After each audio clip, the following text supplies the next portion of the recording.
Bismillahirrahmanirrahim. Assalamualaikum warahmatullahi wabarakatuh. Waalaikumsalam warahmatullahi wabarakatuh. Alhamdulillahirabbil alamin wassalatu wassalamu ala Muhammadin wa ala alihi washabbihi ajmain.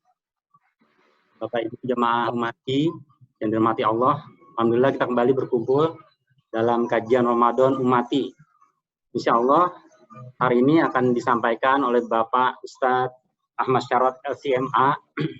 Alhamdulillah Pak Ustadz sudah hadir dengan kita. Jazakallah khairan Pak Ustadz. Ya, sama-sama. Insya Allah temanya adalah bijak menyikapi perbedaan pendapat dalam fikih. Beliau ini seorang pendakwah ahli fikih, pendiri rumah fikih.com, dan juga penulis buku Seri Fikih Kehidupan. Insya Allah akan menyampaikan mengenai bijak menyikapi perbedaan pendapat dalam fikih. Dan ada sedikit pengumuman, alhamdulillah ada donasi yang diberikan oleh Bapak Muslim Nababan sebesar Rp250.000, dan juga ada donasi juga dari Bapak Agus sebesar Rp500.000. Jazakumullah khairan, semoga infaknya diterima oleh Allah dan dilipat gandakan, dan juga menjadi tabungan di akhirat nanti. Amin ya rabbal alamin. Dan seperti biasa, nanti setelah Pak Ustadz akan menyampaikan tausiahnya, mohon semuanya bisa di-mute, di-stop videonya, tausiah. Demikian, selanjutnya Pak Ustadz akan menyampaikan tausiahnya. Tafadhol Pak Ustadz. Bismillahirrahmanirrahim. Assalamualaikum warahmatullahi wabarakatuh. Alhamdulillah wassalatu wassalamu ala Rasulillah Sayyidina Muhammadin ibn Abdullah wa ala alihi wa sahbihi wa man tabi'ahu wa nasarahu wa wala amma ba'du. Bapak Ibu jamaah yang rahmati Allah, senang sekali rasanya bisa hadir menemani kajian kita pada siang hari ini, kajian umati. Dan alhamdulillah sebagaimana yang sudah disebutkan bahwa kajian kita ini akan mengambil tema tentang bijak dalam menghadapi perbedaan pendapat. Saya mengajukan usul bagaimana kalau kajian kita ini sifatnya dialogis, bukan hanya monolog gitu ya. Jadi mungkin nanti Pak Muslim bisa memberikan kesempatan kepada jamaah nih yang hadir, walaupun belum banyak ya, masih baru 14 orang, untuk menyampaikan pertanyaan-pertanyaan. Dialog kita siang-siang ini kan waktunya jam tidur nih biasanya kan, biar nggak ngantuk gitu istilahnya. Tapi sebagai mukadimah saya akan menyampaikan beberapa poin yang penting. Yang pertama tentang perbedaan pendapat ya, bahwa dalam beragama ya ada bagian-bagian tertentu yang kita boleh berbeda pendapat dan memang tidak mungkin tidak harus berbeda pendapat. Ini adalah wilayah yang tidak bisa dipungkiri. Ada wilayah yang kita selalu saja akan terjadi perbedaan pendapat. Nanti ada juga bagian dari agama Islam ini yang kebalikannya, yaitu yang dia tidak boleh ada perbedaan pendapat. Dalam arti kita tidak diizinkan, tidak diberi ruang untuk saling berbeda pendapat satu dengan yang lain, karena merupakan prinsip dasar agama. Misalnya kalau saya sebut contoh yang gampang ya, masalah-masalah yang terkait dengan rukun iman, rukun Islam, itu tidak boleh ada perbedaan pendapat itu, bahwa kita dalam rukun iman ya, percaya pada Allah, pada malaikat, pada kitab suci, pada nabi dan rasul, pada hari kiamat, takdir baik dan buruk. itu secara gelondongan tuh ya memang harus gitu. Kalau sampai ada di antara kita umat Islam yang tidak percaya pada adanya nabi gitu misalnya, tidak percaya adanya malaikat gitu, apalagi tidak percaya pada Allah gitu kan, nah itu kalau ada yang berbeda begitu berarti itu bukan cuma perbedaan tapi penyimpangan, kesesatan, kekeliruan. Begitu juga dengan rukun Islam ya, kita semua menyepakati bahwa orang jadi Islam itu ya pertama syahadat dulu kan, syahadat, kemudian sholat, puasa, zakat, haji gitu ya. Nah itu prinsip gitu. Jadi keberadaan rukun-rukun iman dan rukun Islam itu adalah sesuatu yang tidak boleh ada perbedaan pendapat, dalam arti tidak boleh dipungkiri. Memang mudah begitu.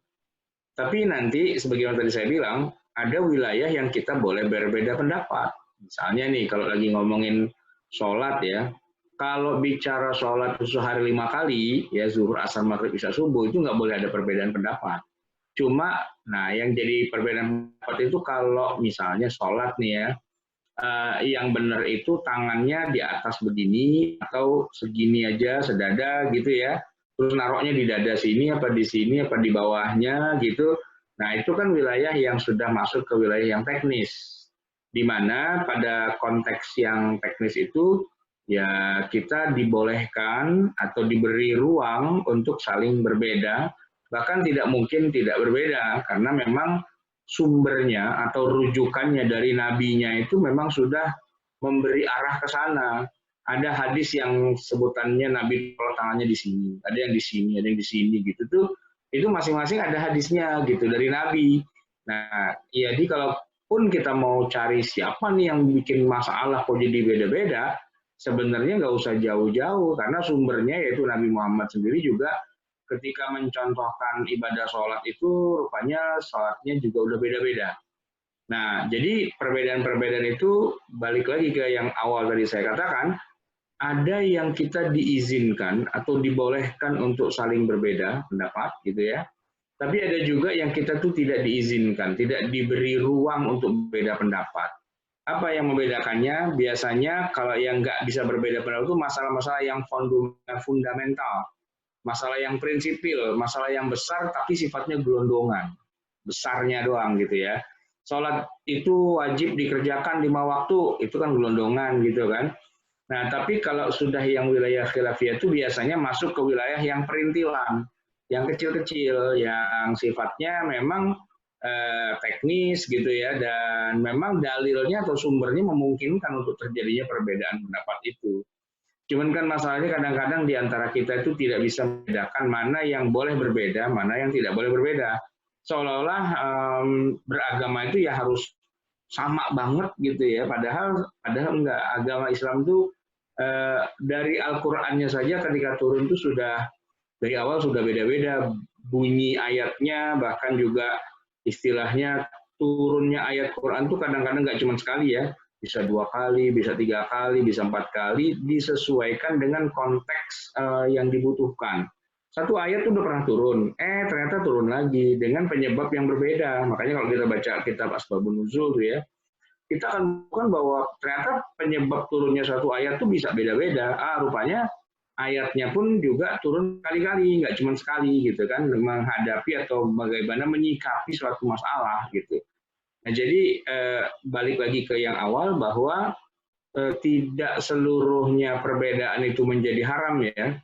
Ada perbedaan yang haram, yaitu yang masalah prinsipil itu nggak boleh berbeda, tapi ada perbedaan yang wajar, manusiawi, dan masuk akal, serta memang tidak bisa tidak memang harus berbeda gitu ya. Nah, dalam konteks yang seperti inilah kita diminta untuk bijak menghadapi perbedaan pendapat itu. Kalau tentu saja kita tahu ya bahwa ini sebenarnya memang pendapat. Di situ nanti ada semacam ilmunya untuk bisa mengetahui apakah ini memang khilafiyah perbedaan pendapat ataukah ini penyimpangan gitu ya. Saya kira itu sebagai mukadimahnya, saya kembalikan lagi ke Pak Muslim. Silakan Pak. Tolong matiin klip. Baik Pak Ustadz, terima kasih, syukron jazakallah. Mungkin ada yang mau bertanya, saya buka dulu sebentar ya. Silakan kalau ada yang mau bertanya bisa angkat tangan melalui Zoom bisa kan, atau langsung buka. unmute langsung. Atau boleh juga langsung dari chatting, nanti saya sampaikan. Ustadz, Assalamualaikum Ya, Ustadz. silakan.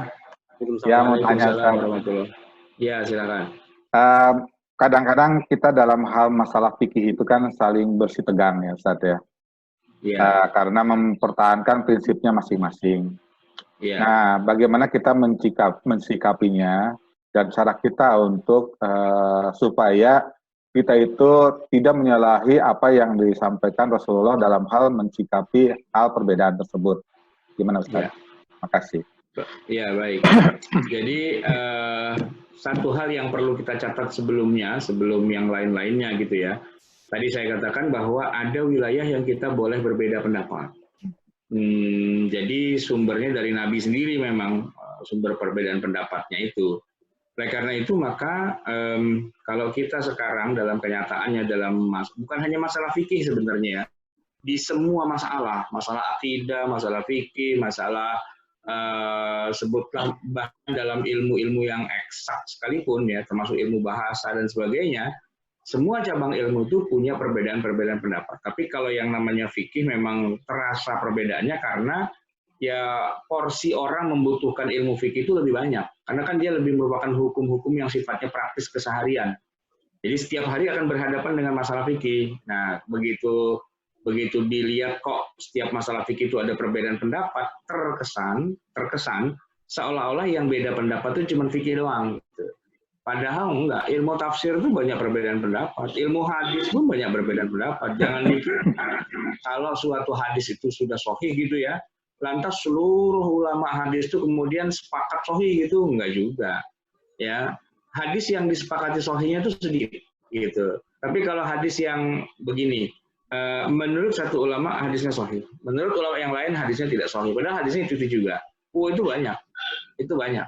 Yang disepakati sahih itu sedikit, makanya ada sahih Bukhari, sahih Muslim itu yang sahih Bukhari ya, yang bilang sahih baru Bukhari doang, gitu. Sahih Muslim yang bilang sahih ya baru Muslim doang sebenarnya. Nah, tapi nanti kadang-kadang ada beberapa hadis yang muttafaqun alaih, Bukhari bilang sahih, Muslim bilang sahih dengan hadis yang sama gitu ya. Nah, tapi jumlah hadis yang muttafaqun alaih itu sedikit sekali. Dalam ilmu qiraat gitu juga. Jadi ada perbedaan itu nggak cuma di fikih, artinya sebenarnya begitu. Nah, kita ini kalau melihat orang berbeda pendapat dalam masalah ilmu fikih, yang kita harus ketahui bahwa perbedaan itu sesuatu yang tidak bisa dipungkiri, pasti ada. Terus yang kedua, begini, sebenarnya ada ilmu yang mana kita bisa menampung lebih banyak lagi informasi tentang perbedaan itu, namanya ilmu perbandingan mazhab, gitu. Ilmu perbandingan mazhab. Karena core bisnisnya itu ya, itu dia memang membandingkan perbedaan-perbedaan tadi itu. Jadi ada banyak mazhab nih, ada Maliki, Hambali dan sebagainya gitu kan. Nah, itu semuanya itu kemudian dipelajari ya, lalu dikomparasikan, diperbandingkan gitu ya, untuk bisa melihat peta gitu. Petanya itu kayak gimana? Nanti ada keluar istilah namanya pendapat mayoritas, pendapat jumhur ulama. Nah, biasanya salah satu faktor kenapa kita pilih itu adalah karena ini pendapat jumhur, gitu. Jumhur itu maksudnya mayoritas, gitu ya. Atau ada juga dengan cara yang berbeda begini, mungkin kan ilmu perbandingan mazhab itu susah ya, karena ngajarin satu mazhab aja bingung, apalagi 4 mazhab sekaligus kan, nggak tersedia gitu SDM-nya di mana-mana itu nggak tersedia, nggak available gitu. Sehingga terpaksanya lah kita belajar cuma satu mazhab doang gitu. Misalnya kalau di Indonesia nih ya, yang available untuk belajar ilmu fikih itu cuma satu mazhab, yaitu mazhab Syafi'i. Di luar mazhab Syafi'i itu tidak ada expert orang Indonesia tinggal di Indonesia kok dia expertnya mazhab Syafi'i, itu ada. Kecuali kita terbang ke negeri yang di sana yang lain itu, misalnya di Mekah, di Madinah, dia orang Saudi, itu kan rata-rata mazhabnya Hambali. Kalau kita ke India gitu ya, itu rata-rata orang sana mazhabnya Hanafi gitu ya. Afrika Utara, Libya, Tunis, Aljazair, Maghrib gitu ya, itu rata-rata mazhabnya Maliki gitu. Jadi di setiap negara itu ada mazhab-mazhab yang boleh dibilang itu semacam mazhab resmi negara itu dan mayoritas banget gitu ya. Nah, kalau kayak kita di Indonesia ini ya yang ya resmi tidak resmi ya mazhabnya Syafi'i gitu ya. Nah, sebenarnya kita cukup belajar satu mazhab saja dan kita pakai. Cuman nanti kalau ngelihat ada orang beda, kita jangan gerasa gerusu dulu, jangan ribut dulu, jangan ngajakin berantem dulu. Kenapa? Dengan keyakinan bahwa boleh jadi dia itu ngikutin mazhab yang berbeda dari mazhab kita gitu kan. Jadi kita jangan stres dulu, jangan apa, wah ini berbeda nih, wah ini menyimpang nih gitu misalnya, wah ini aliran sesat nih, enggak juga, belum tentu gitu. Dan harus kita cek dulu. Makanya tidak salah gitu ya kalau ada semacam kajian ilmu perbandingan mazhab untuk memastikan bahwa ini cuma perbedaan, yang mana Islamnya membolehkan adanya perbedaan seperti itu. Jadi kita nggak usah ribut kan, nggak usah perang. Nah memang agak sulitnya adalah membedakan mana yang itu perbedaan yang diizinkan, yang diberi ruang, dengan perbedaan yang tidak diizinkan, yang tidak diberi ruang. Itu agak sulit membedakannya. Tapi dengan penelitian lebih dalam sebenarnya bisa diketahui ya. Jadi yang harus kita hindari adalah kita berdebat dengan perbedaan-perbedaan pandangan itu ya. Itu yang harus kita hindari. Kita nggak berdebat gitu ya, kita nggak menyalahkan, cuman kita begini, kita belajar satu saja dan kita tekun di situ ya. Kenapa? Satu aja nggak beres, masa mau belajar yang lain gitu. Maka pelajari satu saja. Nanti kalau ada orang lain yang berbeda, jangan marah dulu karena kita harus husnuzon, jangan-jangan dia juga punya mazhab yang berbeda. Itu kira-kira. Iya, makasih. Ustadz, ini ada yang chatting nih menanyakan, Ustadz. Boleh Ya. saya bacakan ya, Ustadz ya. Yang pertama Ya, dari Faruli Ginanjar, apakah pendapat yang berbeda dengan jumhur bisa diterima atau tidak? Misalnya, fikih ormas yang mengamalkan tarawih 443. Kemudian yang dari Pak Muhammad Jaki, Assalamualaikum, izin bertanya, bagaimana mensikapi perbedaan dalam masalah akidah? Sedangkan akidah merupakan dasar dari dinul Islam, seperti akidah Asy'ariyah atau Maturidi dan akidah lainnya. Syukron, jazakallahu khairan khairan. Ustaz, sementara itu dulu. Ya, jadi gini ya. Yang pertama itu tentang berbeda dengan jumhur yang mengatakan misalnya fikih ormas yang mengatakan tarawih 443 dan tidak lebih gitu ya. Iya. Sebenarnya begini, yang punya otoritas atau kewenangan dalam mengatur ibadah itu sebenarnya bukan ormas gitu ya, bukan ormas, tapi orang yang punya representasi gitu. Dalam arti begini, ibarat kata nih ya, kalau ngomongin tentang kesehatan, ada organisasi yang representatif untuk itu, misalnya WHO gitu ya, Kementerian Kesehatan, Ikatan Dokter Indonesia, gitu-gitu kan, itu kan representasi dari bidang tertentu memang gitu ya. Jadi kalau dia ngomong tuh ya bolehlah kita terima gitu. Tapi kayak ormas, sebenarnya tuh dia tidak spesifik gitu, tidak spesifik membidangi satu bidang tertentu, namanya juga ormas, organisasi kan. Nah, gitu. Jadi sebenarnya kalaulah kita mau ikut tuh bukan yang ormasnya sebenarnya. Ya bukan berarti kemudian ormas nggak boleh berfatwa gitu ya. Tapi begini, kalau kita bicara tentang masalah ilmu fikih nih, maka yang kita ikuti adalah pendapat dari orang atau institusi yang memang bidangnya itu gitu loh. Bidangnya itu. Kalau dalam fikih biasanya kita kenal dengan istilah mazhab. Ada mazhab Syafi'i, ada mazhab Maliki, Hambali, Hanafi gitu. Sedangkan ormas misalnya kan kita kenal ada ormas Islam tuh kayak NU, kayak Muhammadiyah, kayak ada banyak gitu kan. Nah itu bukan representasi perwakilan dari ilmu fikih gitu. Jadi yang kita ikuti itu, saya bukan mengatakan 443 itu salah atau gimana, enggak gitu ya. Cuman yang mau saya luruskan adalah begini, mengikutinya itu bukan mengikuti institusi yang bukan representasinya gitu, tapi yang dari institusi yang memang di bidang itu gitu, ya kan? Ya ibaratnya ini sebuah proyek ini punya kementerian apa sih? Kementerian Agama, kementerian apa? Kan itu ada bidang-bidangnya gitu kan. Nah, sholat tarawih berapa rakaat itu perdebatannya itu bukan antara ormas sebenarnya, tapi antara mazhab gitu.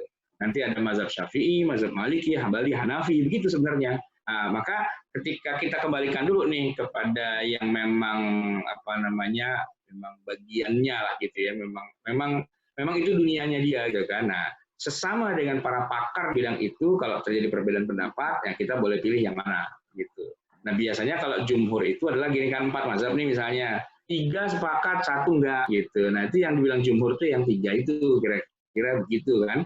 Nah jadi pegangannya sih harus dikembalikan dulu ke pakarnya, ke bidang keahliannya masing-masing, gitu. Jangan sampai nanti NU dan Muhammadiyah berdebat tentang masalah fikih, karena NU bukan institusi fikih, apalagi juga Muhammadiyah juga bukan institusi fikih, gitu kan. Nah, jadi kalaupun mau berdebat, jangan NU Muhammadiyahnya. Kalau mau berdebat, ulama dan ulamanya, gitu yang berdebat. Nah, itu silakan saja, gitu kira-kira. Yang kedua ya, yang Pak Muhammad Zaki itu mensikapi perbedaan dalam masalah akidah. Jadi gini Pak, akidah itu kan boleh saya sebut sebagai sebuah tema gitu ya, tema akidah. Tema besar tuh akidah, tema besar tuh ibadah, fikih gitu ya, tema besar tuh akhlak gitu ya. Nah, dalam tema besar itu nanti masih terbagi lagi, ada yang sifatnya fundamental dan prinsipil, ada juga yang ternyata itu bukan fundamental. Walaupun temanya tema akidah. Ini kalau kita bicara pembagian pengelompokan jenis cabang-cabang ilmu akidah itu luas gitu ya, tidak semua fundamental. Banyak juga cabang ilmu akidah yang tidak fundamental. Tidak fundamental itu berarti tidak penting gitu. Contohnya gini deh, ada berapa jumlah nabi dan rasul? Kan nggak penting gitu kan. Tapi kalau kita bicara tentang percaya pada nabi dan rasul, itu bagian dari rukun iman, ya kan? Terus misalnya ini yang paling sederhana, yang paling sering jadi masalah itu kan tentang wujudnya Allah gitu ya. Sebenarnya Allah itu ada di mana sih? Apakah di langit? Apakah di arsy gitu? Apakah dia ada di dalam diri kita gitu ya? Nah itu kan perdebatan teologis kayak gitu tuh sebenarnya bukan wilayah yang fundamental. Nah mungkin Bapak mau nanya gini, fundamental tidak fundamental itu bedanya apa? Bedanya gini Pak. Yang fundamental itu yang akan ditanya nanti di akhirat di kuburan. Pas kita meninggal nih, itu ada pertanyaan dari malaikat. Nah, terkait akidah ditanya, man rabbuka, siapa Tuhanmu? Allah. Wa man nabiyuka, siapa nabimu? Muhammad gitu. Wa ma dinuka, apa agamamu? Islam, gitu kan? Nah, tapi nggak akan ada pertanyaan berapa kali Nabi menikah dengan wanita gitu. Itu nggak ada gitu.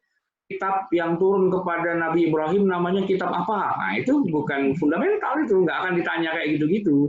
Jadi yang fundamental itu yang kalau kita keliru menjawabnya, kita jadi kafir. Itu fundamental gitu ya. Tadi kan Bapak mengatakan ada Asy'ari, Maturidi. Itu tidak fundamental. Perdebatan pendapat di antara mereka itu tidak mengakibatkan yang satu jadi muslim, yang satu jadi kafir. Itu enggak gitu loh ya. Ada akidah, berbagai macam aliran akidah itu ya, itu kalau mereka berdebat pastinya itu bukan perdebatan yang mengakibatkan gugurnya keislaman atau keimanan mereka, enggak. Itu yang mereka perdebatkan masalah perintilan sebenarnya gitu, yang mana kita nih sebagai orang awam tahu apa enggak tahu yang mereka perdebatkan tuh kagak ngaruh gitu. Toh nanti kalau kita meninggal dunia di kuburan itu ya, sama malaikat ditanya, tidak akan pertanyaannya sampai ke wilayah yang diperdebatkan oleh mereka-mereka Asy'ari, Maturidi dan sebagainya, itu enggak gitu loh. Ya enggak akan ada pertanyaan, menurut Anda Allah itu ada di mana? Di langit, di arsy, di dalam diri kita. Gitu. Terus jawabnya salah. Di langit, salah, tabok gitu. Enggak kayak gitu. Karena yang kita diwajibkan mempercayai adalah keberadaan Allah. Tapi teknisnya kayak apa dan detailnya itu wilayah yang tema besarnya akidah, tapi bobotnya bukan bobot yang fundamental. Jadi kira-kira bisa dipahami ya kayak gitu. Baik, silakan. Ada chatting lagi Ustadz. Oh iya. Itu dari Parisa. Atau langsung Ustadz aja atau gimana Ustadz? Ya boleh dibacain aja. Oke. Dari Parisa Asri ini, Assalamualaikum warahmatullahi wabarakatuh Ustadz. Bagaimana jika kasus perbedaan pendapat mengenai sholat di tengah pandemi yang safnya memiliki jarak 1 meter? Kemudian yang kedua dari Pak Opo nih. Assalamualaikum warahmatullahi wabarakatuh. Ustadz, Afwan, di tengah pandemi ini sebaiknya kita ngikutin pemerintah apa tidak mengenai sholat berjamaah di masjid atau di rumah? Itu Ustadz. Ya, ini pertanyaannya rada mirip-mirip ya. Saya jawab aja sekalian gitu. Jadi gini Pak, pandemi itu adalah penyakit yang sebenarnya sudah lama dikenal. Ada corona dengan keluarganya, ada MERS, ada SARS, itu udah lama dikenal. Cuman yang sekarang nih, yang orang menyebutnya dengan COVID-19 gitu ya, ini adalah varian terbaru yang kalau orang medis nih, orang ahli pervirusan gitu ya, itu memang mengatakan kita ini kecolongan. Kecolongan kenapa? Selain pergerakannya cepat sekali, ya menularinya dengan waktu yang sangat singkat gitu ya. Nah, di awal-awal bahkan para ahli sendiri, para akademisi itu tidak menyangka kayak gitu. Tidak menyangka seheboh itu, sebesar itu gitu ya. Mungkin dipikirnya ya kayak SARS aja, kayak MERS atau kayak HIV dan sebagainya. Tidak, itu berbahaya tapi tidak mengancam dunia gitu awalnya gitu kan. Tapi ternyata setelah kejadian gitu ya, orang pada terkaget-kaget. Para ahli nih yang terkaget-kaget. Parah banget ternyata ya, menyebarnya kayak gitu. Bahkan dia bisa menyamar kan, nggak ada gejala, nggak ada apa-apa, tiba-tiba gubrak gitu aja gitu kan. Wah, itu menjadi belum pernah ada, belum pernah kejadian. Seabad terakhir ini nggak pernah ada kejadian kayak COVID-19 ini gitu ya. Padahal sih manusia tuh bisa bikin teknologi, bahkan bisa memperkirakan ya, bisa bikin teknologi antivirus sebenarnya. Ya, banyak penyakit yang sekarang di dunia itu dinyatakan sudah tidak lagi karena sudah ada anti vaksinnya ya, sudah ada antinya gitu. Cuma kan untuk membuat antivirus itu kan butuh waktu lama, 2 tahun gitu, ya kan. Nah, sementara nih COVID ini ya, terlambat seminggu itu hasilnya sudah berbeda. Penanganannya Pak ya, penanganannya tuh berbeda seminggu, hasilnya beda. Berbeda 2 minggu kemudian lebih beda lagi. Jadi saya kemarin nonton di Netflix gitu ya, ada judulnya Pandemi gitu, Explain gitu. Semi dokumenter. Jadi ada salah seorang dokter di Cina gitu ya, yang kemudian dia jadi korban tuh ya. Kemudian dia ini, saya nih mencurigai ada virus baru nih yang begini gitu. Tolong deh diantisipasi gitu. Nah, waktu itu para ahli pun tidak menganggap itu sebagai ancaman serius gitu loh. Baru 2 minggu setelah itu, dan setelah itu ternyata si dokter yang tadi udah jadi korban gitu kan, dan dibuat semacam simulasi gitu ya. Seandainya pada saat si dokter itu mengatakan ini bahaya, langsung ditanggapi gitu ya, itu mungkin korbannya nggak akan besar ini gitu. Sayangnya udah telat gitu. Jadi warning dari si dokter itu ditanggapinya 2 minggu kemudian. Jadi korbannya udah kemana-mana dan sebagainya, dokternya udah mati juga gitu kan. Nah, dari sanalah kemudian kita jadi tahu, ini berbahaya ya. Nah, tadi kaitannya dengan gini, ada orang yang masih berjamaah terus di masjid. Kan daerah kita aman gitu. Kan daerah kita tuh bukan red area gitu, bukan zona merah gitu-gitulah ya. Banyak orang kayak gitu. Nah, ternyata di situ tadi ada istilah kita tuh pada kecolongan. Kita menganggap belum sampai sini gitu ya kan.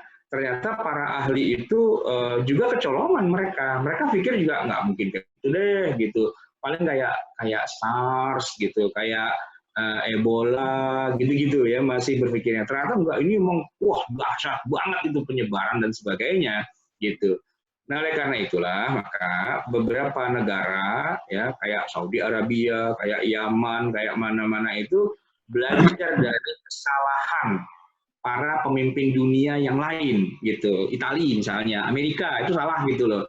Salah menanggapinya gitu. Jadi telat. Mereka pikir nggak mungkin gitu. Iran misalnya contohnya itu, siapa itu presidennya pasti siapa bilang, wah ini pasti buatan orang-orang kafir dalam rangka menghancurkan umat Islam nih gitu kan. Nah gitu. Maka Iran itu termasuk yang paling banyak korbannya gitu. Karena pemimpinnya tuh tidak otomatis langsung melakukan satu tindakan, tapi dia kayak nyantai-nyantai dulu, entar-entar dulu dan sebagainya gitu ya. Iran, kemudian Italia gitu, Amerika, termasuk yang banyak itu korbannya gitu. Nah, maka beberapa negara Islam yang lain kayak Saudi Arabia, kayak Yaman itu Raja Salman itu asik gitu ya. Begitu tahu kondisi itu langsung lockdown gitu. Jadi Masjidil Haram nggak boleh, semua nggak boleh, termasuk Yaman. Pemerintah negeri Yaman itu langsung, padahal belum ada korban loh di Yaman itu, belum ada korban gitu, belum ada kasus. Tapi dia tahu karakternya si COVID-19 ini memang serem banget gitu, bukan serem ya. Akhirnya cepet banget gitu, maka langsung dia tutup semua. Sampai para ulama di Yaman tuh pada ngomel itu. Apa-apaan, orang nggak ada korbannya kok, pakai masjid ditutup segala, gitu kan? Karena kan para ulama kan ilmunya bukan ilmu tentang pervirusan, gitu ya kan? Mereka orang awam lah dalam bidang-bidang kayak gitu. Makanya banyak kan di kita juga gitu. Mana nggak ada, mana aman, gitu kan? Pada begitu-begitu. Begitu ada yang gubrak, menggelepar-gelepar, baru pada jerit, pada ngibrit, baru mikir, sampai segitunya ya, gitu. Orang tuh banyak yang nggak percaya gitu, ya kan? Nah di kita juga sering tuh terjadi hal-hal yang seperti itu. Jadi malah konyolnya gini, di negara yang demokrasinya belum berkembang kayak di kita, ya pemerintah tuh kan baru aja habis berantem lah sama lawan-lawan politiknya. Itu lawan politiknya pada bilang, enggak, gitu-gitu semua gitu kan. Jadi masih ke bawah-bawah dengan ribut-ribut politik gitu loh. Padahal sebenarnya kita nggak butuh politik sekarang, kita butuh tindakan cepat. Apa nih yang harus kita lakukan biar korbannya nggak tambah banyak? Masalahnya obatnya nggak ada, antivirusnya belum bisa diciptakan dalam waktu dekat. Bill Gates itu misalnya bilang ya, ini kalau kita pakai antivirus, nungguin antivirus masih lama ini. 2 tahun baru jadi antivirusnya, menunggu 5 tahun lagi baru bisa diperjualbelikan bebas. Lama nunggu 7 tahun, orang udah pada mati semua, gitu kan? Maka dia lagi bikin obat apa segala macam gitu. Tapi dari semua itu, untuk menghalau kecepatan penyebaran virus ini, satu-satunya langkah yang paling sederhana sebenarnya, sederhana banget, adalah menjaga jarak, gitu loh. Tetap di rumah, jangan keluar. Ini ibarat api, gitu loh. Api itu kalau nggak ada yang mau dibakar, ya dia mati, gitu loh, ya kan? Makanya nih kalau ada rumah kebakaran nih ya, yang paling utama tuh adalah menyelamatkan yang ada di dalam, dikeluarin semua. Ya apinya dimatiin, tapi biar nggak kebakar nih, orang yang di dalam rumah tuh dikeluarin gitu loh. Biar jangan dekat-dekat api. Jangan bilang, api itu hamba Allah, dan saya hamba Allah. Kalau mau Ibrahim pun tidak dibakar sama api. Iya itu kan Ibrahim, dan ente kan bukan Ibrahim gitu loh. Itu kan sunatullah gitu loh, ya kan? Tsunami mau menerjang, ya kita kabur, bukan takut sama tsunami. Ya sunatullah, tsunami yang begitu dia. Kereta api gede banget mau lewat, kita malah nyebrang. Ya nggak benar. Ya kita berhenti gitu. Karena emang sunatullahnya dia emang punya karakter kayak gitu. Nah si COVID-19 ini kan kacau balau tuh urusannya kan. Nyebarnya cepet banget dan nggak ada obatnya gitu loh. Cuman ada langkah yang paling sederhana gitu. Itu apa? Jangan nyampur, bikin jarak, jangan ngumpul. Nah, Raja Salman gitu ya, dan banyak ulama, banyak pemimpin negara-negara Islam tuh udah langsung nyambung. Oke, kalau gitu masjid kita tutup.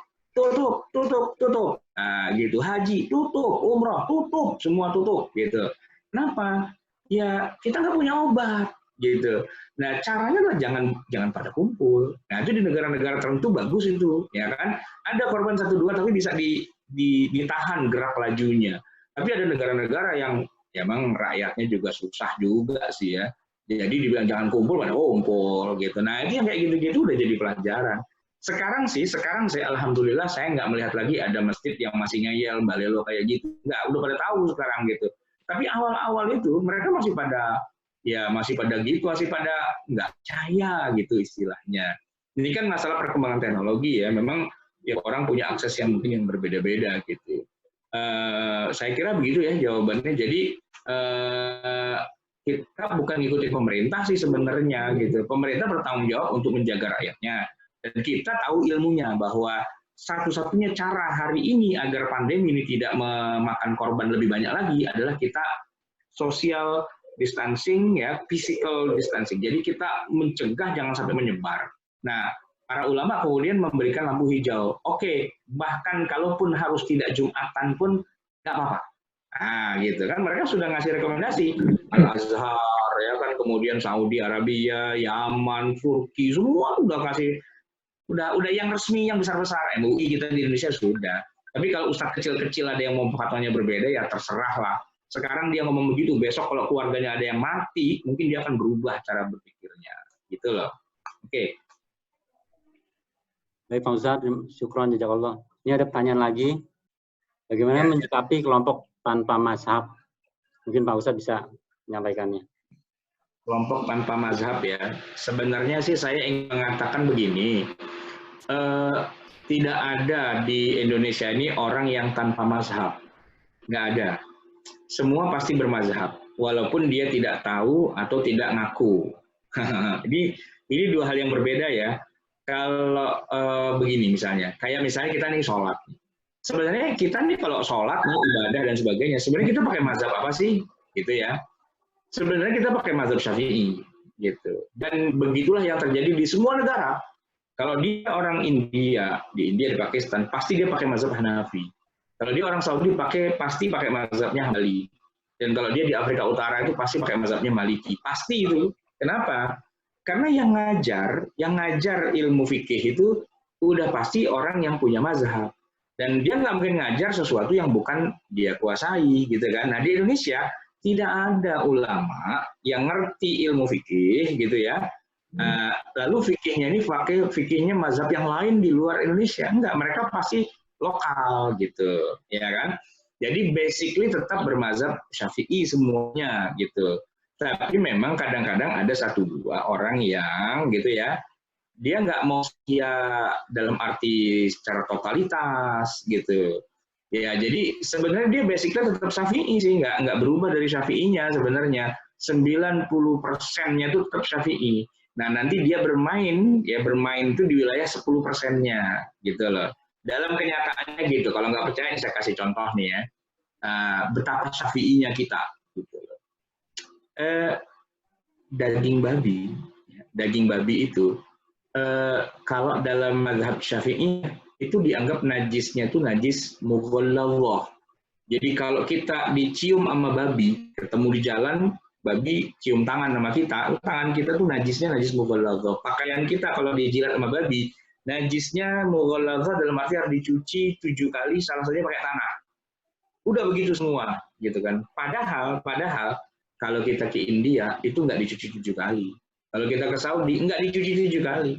Kalau kita ke Libya nggak dicuci 7 kali. Karena dalam mazhab-mazhab mereka yang bukan Syafi'i, babi itu najis, tapi najisnya bukan mughalladhah, bukan.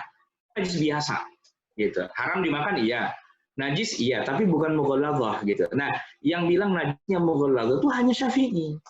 Nah, sekarang ada orang di tengah kita, dia bilang saya tidak bermazhab gitu. Coba deh kalau ente dicium sama babi, ya disenggol sama babi gitu ya, itu baju itu dicucinya sekali atau 7 kali. Kalau bilang 7 kali, dari mana dasarnya? Dari hadis. Mana hadisnya? Nggak ada hadis yang menyuruh kita mencuci najis babi 7 kali, itu nggak ada. Yang ada anjing. Kalau anjing iya, tapi kalau babi enggak. Makanya di semua mazhab babi itu tidak mughalladhah, najis biasa, tapi bukannya boleh dimakan, dia haram dimakan dan tetap najis, tapi najisnya bukan yang dicuci 7 kali itu gitu loh.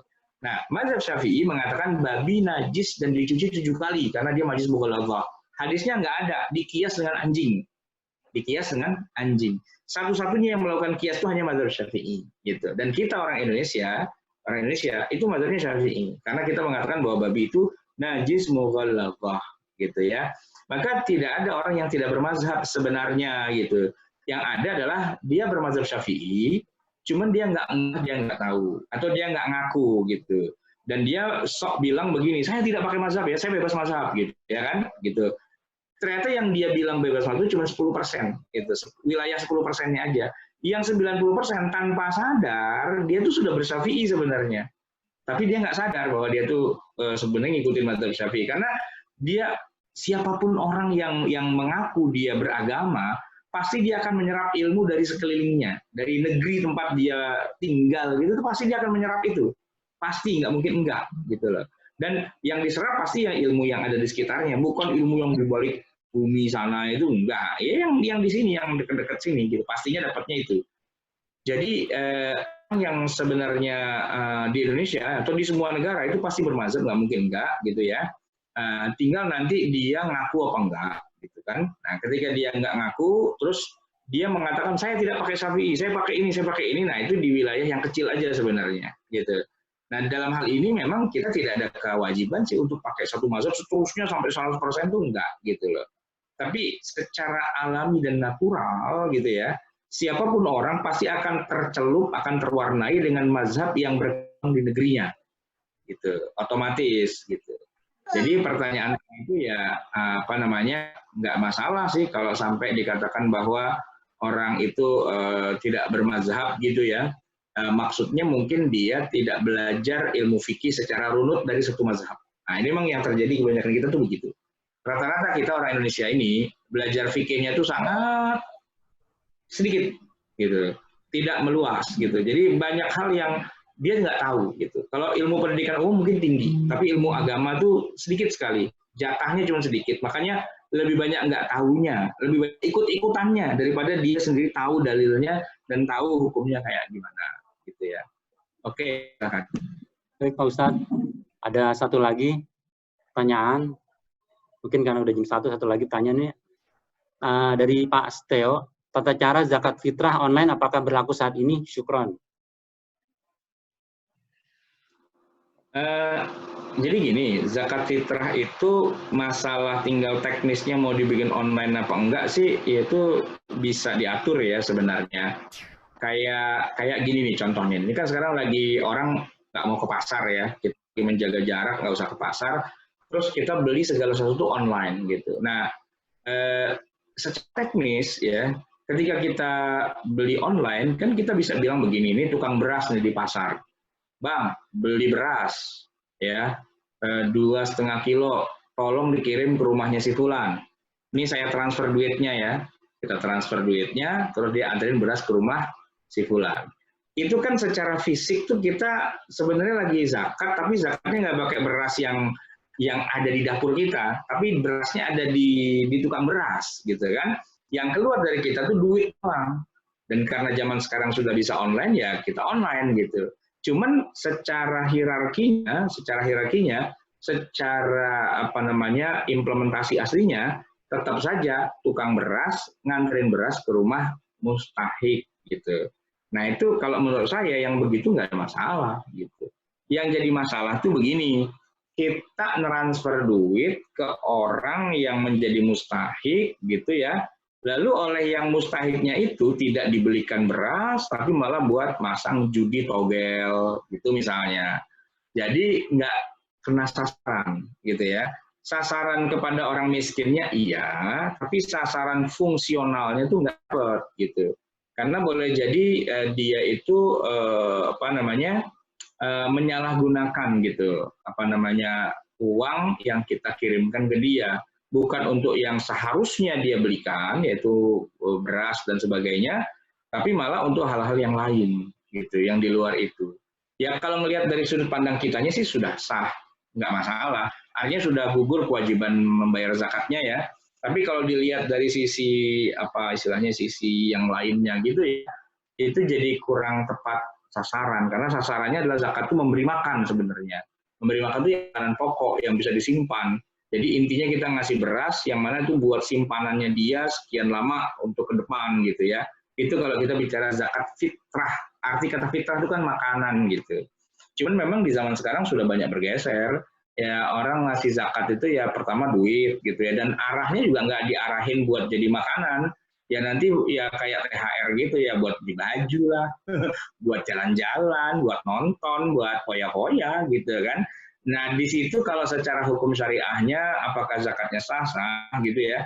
Tapi kalau dilihat dari sisi istilahnya hakikatnya itu nggak dapat gitu sebenarnya. Filosofi dasar dari ibadah zakat itu sebenarnya bukan ke sana gitu. Jadi ya boleh-boleh aja sih online sah gitu, cuman kurang mengena gitu sebenarnya. Oke.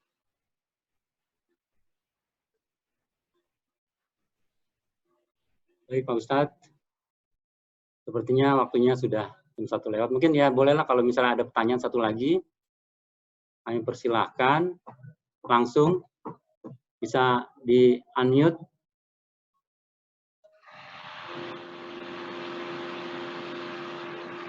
Silakan.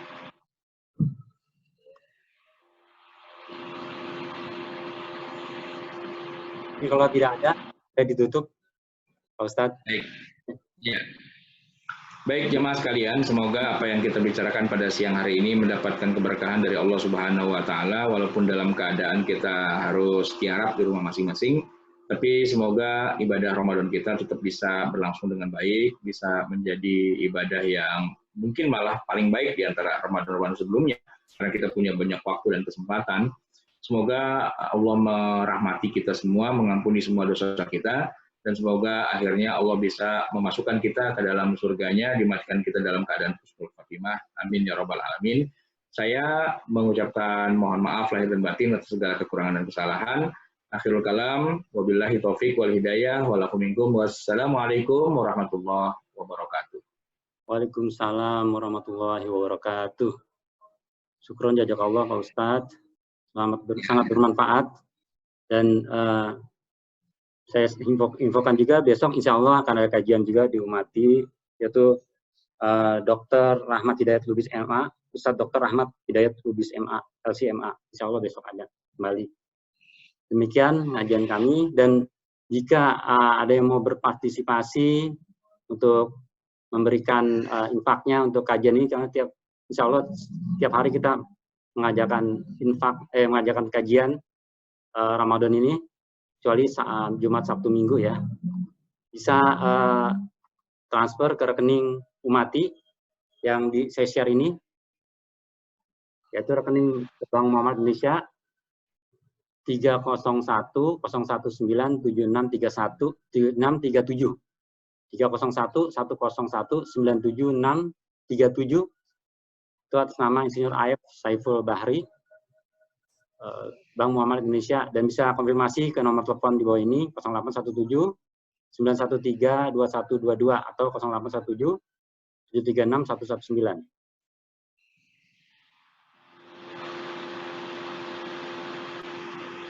Baik, saya pamit ya, saya live meeting ya. Baik, syukur jazakallah Pak Ustadz. Waalaikumsalam warahmatullahi wabarakatuh. Kita tutup dengan doa kafaratul majelis. Subhanakallahumma rabbana wa bihamdika asyhadu an la ilaha illa anta astaghfiruka wa atubu ilaik. Wassalamualaikum warahmatullahi wabarakatuh.